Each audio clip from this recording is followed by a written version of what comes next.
Wil je zangeres worden? Ja. De Voice of Holland heeft geen geheimen voor jullie?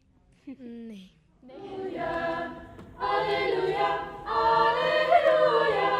Vanavond gaan we hier een amazing concert geven, Sing Out Loud, met zo'n 100 kinderen. Een kind beweegt nog voor het kan lopen. Een kind zingt ook, maakt geluiden nog voor het kan spreken. Dus het is eigenlijk wel heel organisch. Als je heel veel met muziek bezig bent of heel veel zingt, ik merk dan dat ze wat zachter worden en wat vrolijker en dat het heel goed is voor hun welzijn.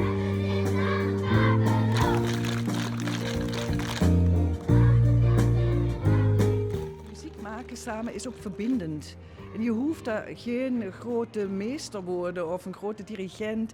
Maar het is zelf leuk als je samen met je familie met kerstliedjes gaat zingen of zo. We hebben zelf een nummer geschreven voor dit concert, het Sing Out Loud lied. En dat gaan we dus ook met het publiek zingen. Dus daar kijk ik het meest naar uit. Ja.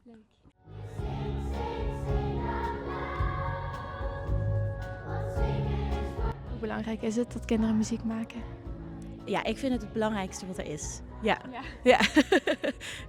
Ja, ik kan het bijna niet verwoorden. Maar zonder muziek is het leven, heeft het niet zoveel waarde. En het is overal en dat wil ik ook de kinderen meegeven. Ja.